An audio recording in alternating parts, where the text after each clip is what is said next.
Welcome back to part 6 of Outlast. This time we're gonna work our way through this area. Yeah, the female ward I think it's in this bit is. Well, it's very burnt up and damaged, but still. Because we need to find some valves, no not valves, some weird little electric tube things, those things, fuses, to go in there so we can get access to the key. Now I'm going to go from in the wrong order. I'm going to go for this one first, just because this one's the closest. Even though you're supposed to go for the other two first and come back for this one. Oof.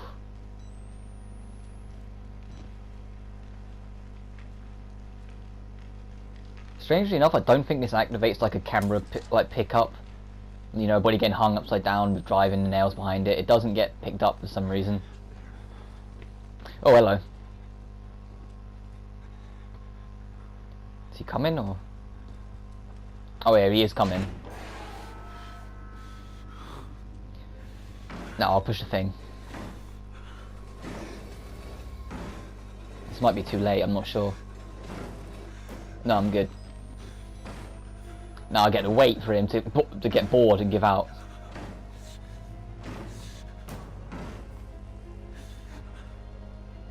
Oh, he stopped, okay. Oh, he's damaged the door. He got close though.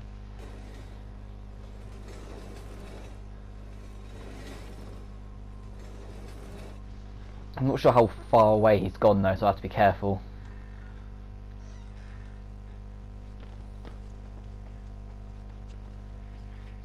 Oh, he's there.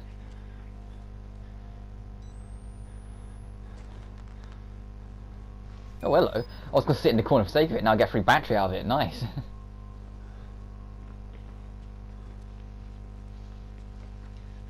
I think I'm going to have to sprint past. Ow. Take the crack with the bat and just get on. No, I'm not going to close that door, so then I can close it when I come back with the other two fuses. Excuse me.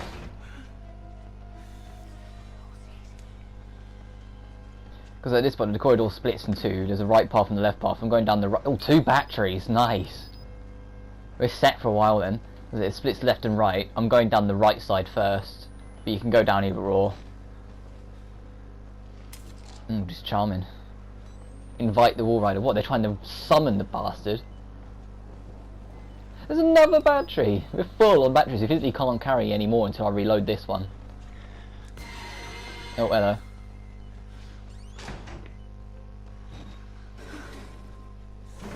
Oh, I can still see the missing finger on poor Miles. But there's more damage to be done to us before we reach the end of the game. They probably try and make Miles suffer in this. But the next one, I'm not going to spoil what it is, but then, well, we'll probably see it by the end of this episode anyway, but it's a lot more visual damage than anything else. Like, you'll notice it a lot more than the missing fingers.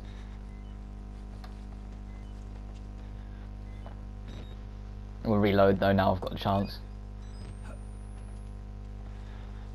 think it's the missing fingers probably wouldn't creep me out as much if it wasn't for the fact you could still see the bone on his left hand where the finger should be. That's just so weird. And oh, okay, I don't think this guy attacks you until you take the fuse. As soon as you take the fuse, he starts chasing. Like, let's see, he's on his own, he's not doing anything yet. As soon as I pick this up, he'll start walking towards me.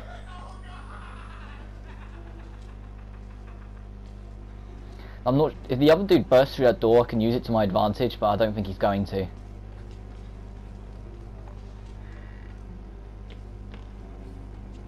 Oh, but he's there though.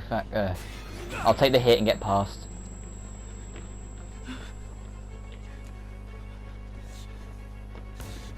Right, now, see, this is what I meant. Now I can close the door, because the amount of time it takes me to get here is time I can spend filling these in and getting the key.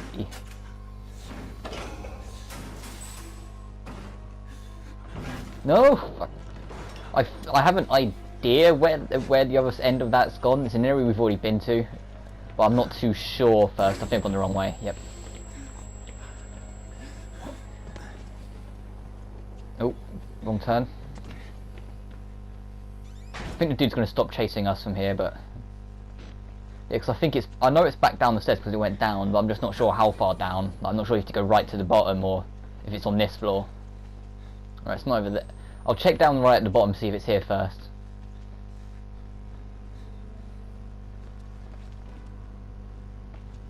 This place is dark as. Oh,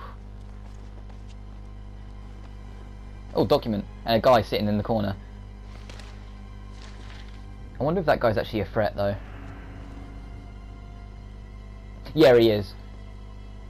That's an interesting little thing. If there's anything that's a threat, Miles will pick up it's a threat and put his hand to try and like defend himself if you approach it, so you can tell what's a threat without putting yourself in the firing line.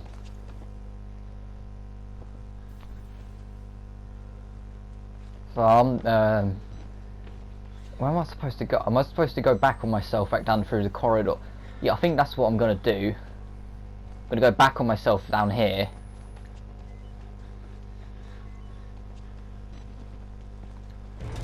And okay, yes, yeah, so something that the scenery's interacted. If there's an interaction or like a cosmetic effect in the scenery, it usually means something. There's a reason why this area's changed. So let's look around. I doubt it's going to be back upstairs. Try not to get lost.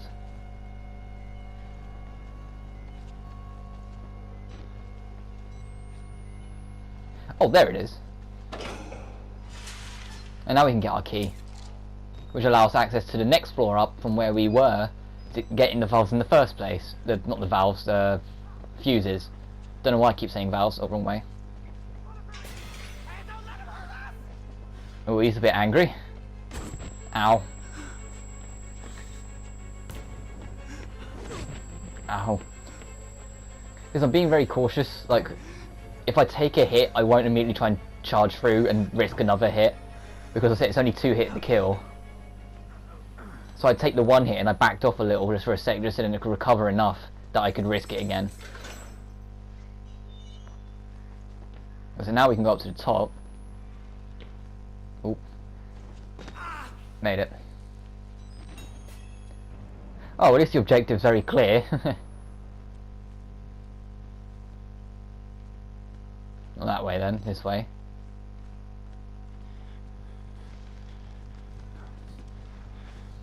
Don't fall down whatever you do.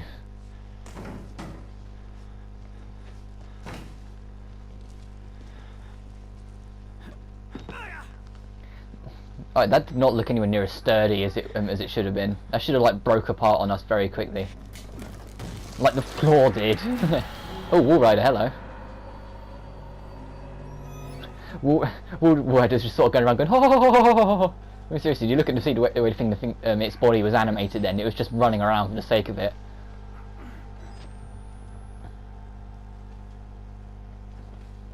I still find Wall Rider far more intimidating than Walker though. Walker's just so It was just really disappointing because they really tried to make him a bit of a mascot in this. Yeah, he's just so he's not scary at all. Is anything interesting? No. Oh, of course it's locked. Where am I supposed to go then? Is there another door around here? Oh, yeah, there is. Oh, hello, Wall Rider. I'm going to go the opposite direction you went then. I'm sure that's the way he wants me to go, but I'm going to go the opposite and look around. Anything? Oh, it just circles round. Oh, I think I know this yeah, I know this section. Remember the twins from earlier? I said you encounter them like 1 more time after the start. Yeah, this is that encounter. Oh. Recognise the handwritings. Father Mullen killed these men. Lies talking about. Are the files missing in the boxes? Facts? Records? But yeah, the twins, they're easy to deal with. You just got to lure them out the room and then go past, because they only walk everywhere. They don't run after you, they only walk. Look, see? So you literally just lure them away from the door and then go. They're really no problem to deal with. Which is a shame, because they hubbed them up so much as well. And they're just... Oh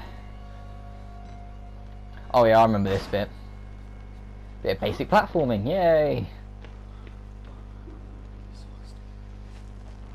Oh, I didn't get to see what that guy said, because I went against the wall so it cut out the subtitles.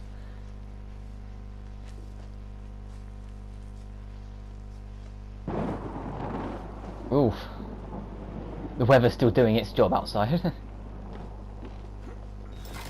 Now this scene. Look at that. Oh. Well, there goes our only way of seeing through the darkness. Oi. Now that mostly breaks, but it just gives us a way back up here easy. But it also means we need to get our camera back, because we can't see through that darkness. We need our camera. Which is why that door opened, because that guy opened the door just to let us through. I don't know where the guy actually went, but he let us through. And we have to be careful, like when you're looking around, if you see a dark patch, stay away from it, because you don't know what's there. It's impossible to tell. Especially because you've lost your camera. You've got to just be... Look, you have to look for lights, things like that. Hopefully it doesn't get too dark, 'cause if it gets too dark you guys won't be able to see anything and I'll have to try and explain what's going on. Anyway, it's mostly alright. We were just trying to find a way down the floor, like we've just done. So the camera's on this floor somewhere, it's just trying to find where it's landed.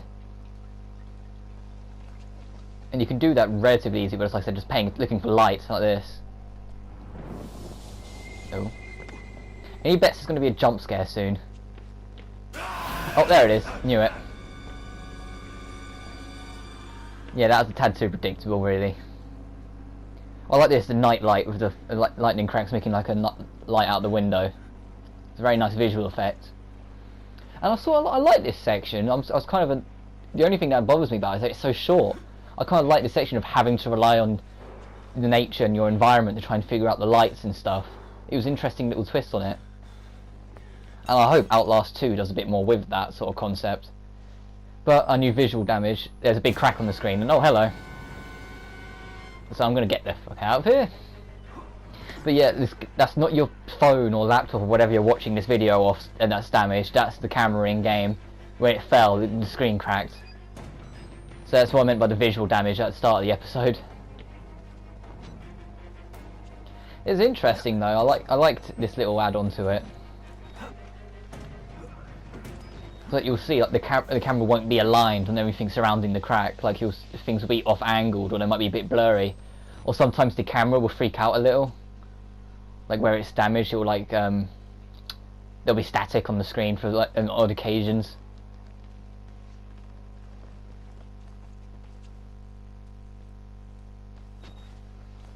I don't really need the camera right now. I might end up putting the camera down more often just because I don't want a big ass crack on my screen not the whole way through. No matter how cool it looks. Yeah, but now we can actually get up here. Yeah, that's what I meant, the static there. But now we can actually work our way through the darkness, and we needed to because there's a jump. Yeah, that jump. And you just wouldn't have known where it is, and you would have messed it up probably on your first run. So you needed the camera. I'm sure if you knew where it was offhand, you could probably figure it out. Do I have to go down there? Can I go around? Is there anything around? Oh. Anything around here? Like any like secret documents or batteries or anything? You think there would be? For going out of our way? No, I don't think there is. Well, I'm not going to bother checking the other side, because that looks hard to reach. So I'm just going to make the leap. There. Only one way out. Only one way. Oh, we're actually approaching the later half of the game now, I've just realised.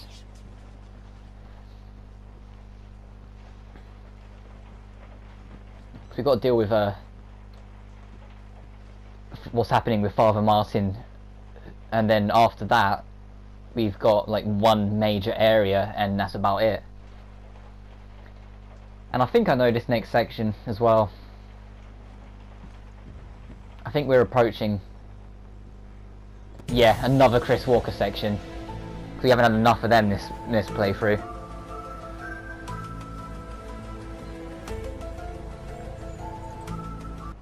Let's get in here before he notices us.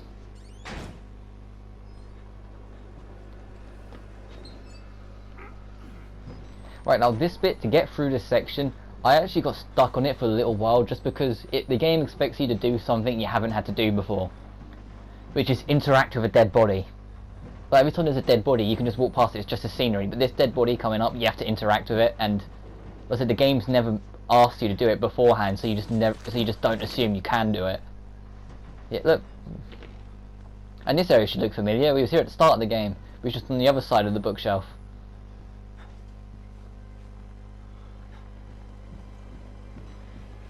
Oh, another document. Nothing interesting. Never are. Yeah, the other end of that bookshelf. Because when we was going through it, we got pulled out, remember? So we're now on the next floor. Yes, but I'm supposed to tell you. The key to the house of God is in the theater, behind the light. In the theater, behind the light. You have to see the movie, so that's where I left the card. Okay? Alright, so to get access to the door to God, or whatever it was he said, we need to go to the theatre, and I don't think either of these signs say theatre on them, so you just got to try and find your own little way to it. But I think it's over here, so it's not too bad. Oh, hello. Oh, a bit up for a game of pool.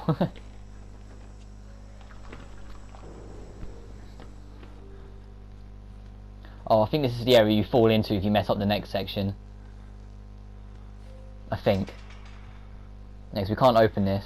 Yeah, look, we need to be up there. Because we can't do anything down here, so we need to go there along the side bit there, from up there. So I think it's just up the ladder. A little bit more static from the good old camera. The ye old faithful. The camera's lasted really well. I know you're replacing the battery like every 10 minutes in this game, but still. It's lasted really well from how much it's been thrown about.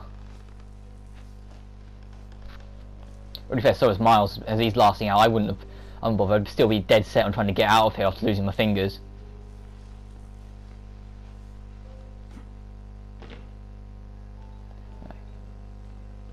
There's someone playing a piano somewhere around here, I can hear it. Oh, there he is. Oh, he's sorry for disrupting you, good sir. Hope you don't mind. Oh, you're an ugly fucker, aren't you? I hope he goes back to the piano, because that was quite nice. I don't think he does, because he wanted to show us the next section. Right, I'm actually going to shut up for this so you can hear this. Exit interview recorded December 27th, 1985 in Los Alamos, New Mexico. Clearance Sierra Alpha. Subject Dr. Rudolph Wernicke, 14866.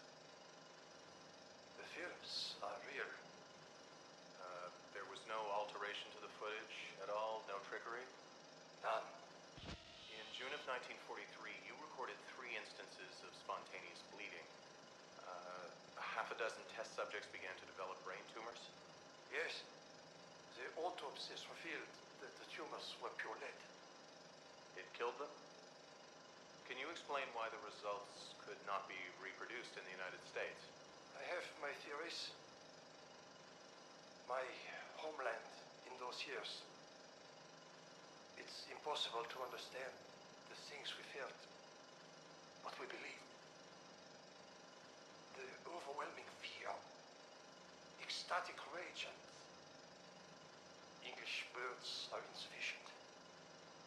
More than hope. The human mind in that environment is capable of extraordinary things. You're saying the experiment needed... A proximity to death, to overwhelming madness.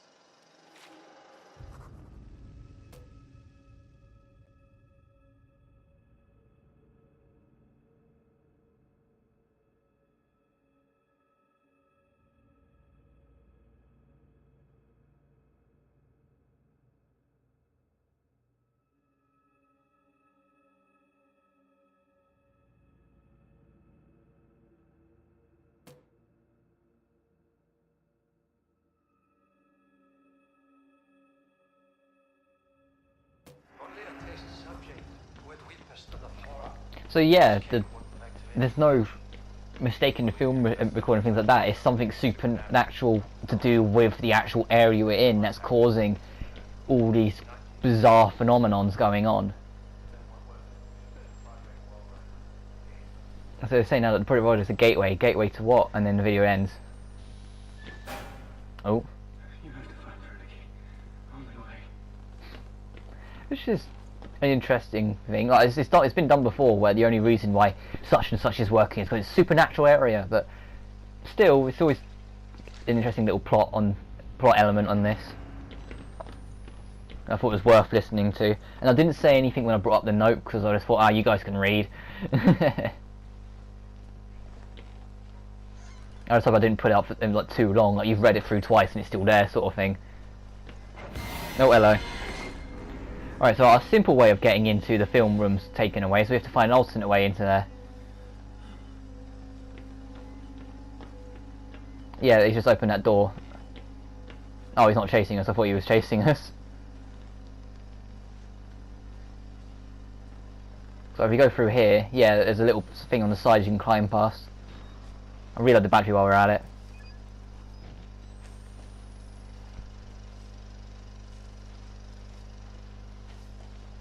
So yeah, now we're climbing. To be fair, there's not much left of what I want to do this part. I just want to get the key to the next area, maybe get back there, and then I'll just call it a part because this video is already like 20 odd minutes long. And the next part I want to get quite a lot done, so I'm not sure how long the next part will be, which is why I think this will be a nice stopping point when I get back there, because I want to get back to the door that needed the key first. I'm trying to remember what you had, how to get out of here as well, because remember we dropped in, so there's no way we can just go back on ourselves. We need to find another way. No, not this here.